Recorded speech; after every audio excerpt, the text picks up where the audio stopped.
Hey guys, I'm Vince here. Want to just do a quick chat about the Sid Alpha situation. For those of you who don't know, Sid Alpha got hit with a DMCA by a group called Dentola Studios.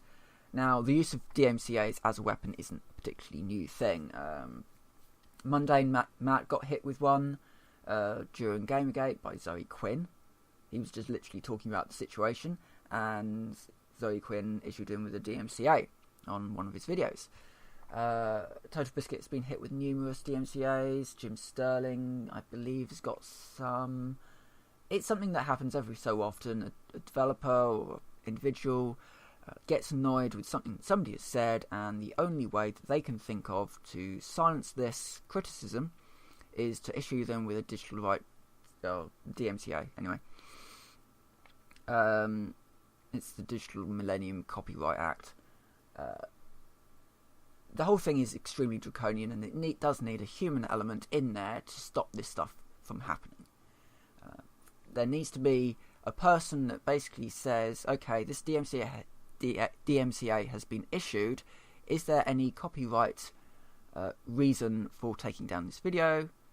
No, and then from then on, yes, that copyright has been stolen from somebody else. Take it down, or no, the copyright is not stolen from anybody. The DMCA is struck. And there also needs to be some accountability for the people who issue these false DMCAs. It is getting out of hand. I think it's been getting out of hand for a little while. The sheer amount of people that are getting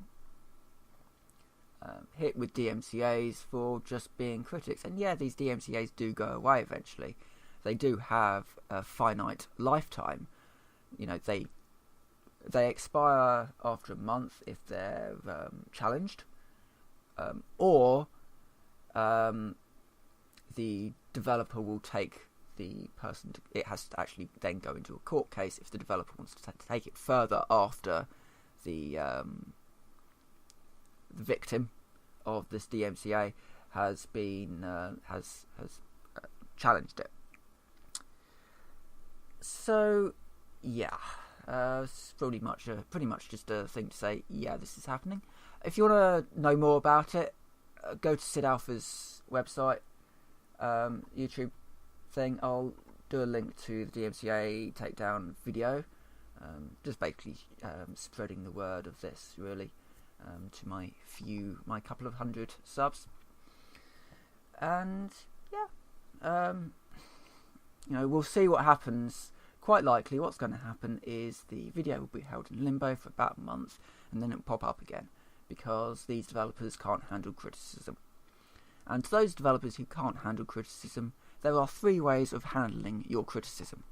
The first thing, and the worst way you can do it, is by hitting somebody with DMCA takedown notice and deleting all your comments, and basically just putting your fingers in your ears and saying, everything is fine. Second way you can deal with it is by ignoring it. Let the negative comments come in. Doesn't matter. Let people criticise your product. As I said, it doesn't matter if they do. And in fact, I've often said that to me, somebody saying something positive about some of my content isn't necessarily helpful. But somebody saying something, saying you suck isn't helpful either. It's,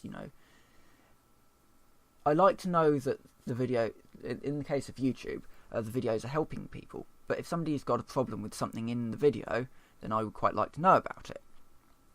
And I would like to know exactly what it is that the problem is. If I ask someone to bug test something for me, when I was making maps, somebody coming back and saying it's excellent, I know that it's probably not,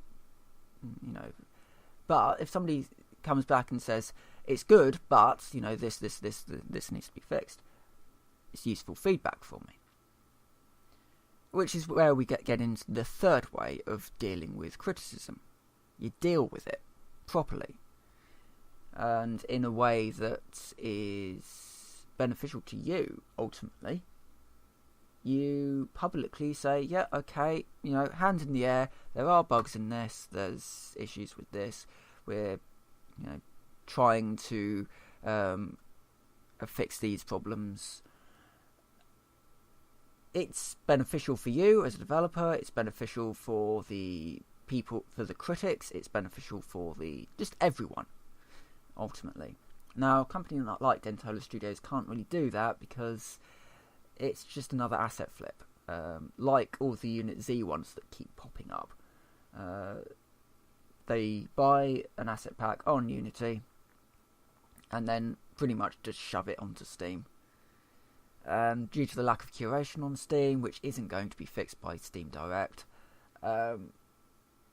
it just means that the Steam store is going to be full of asset flips because nobody really wants to hold any accountability for what ends up on Steam either. It's a little bit of an issue all in all, but yeah. All we can do is flag up these problems and spread the word and get these issues fixed as well as we possibly can. And hopefully some developers will change their minds about hitting people with DMCAs and instead fix their products. With that, I will say thank you very much for watching, and I will see you next time.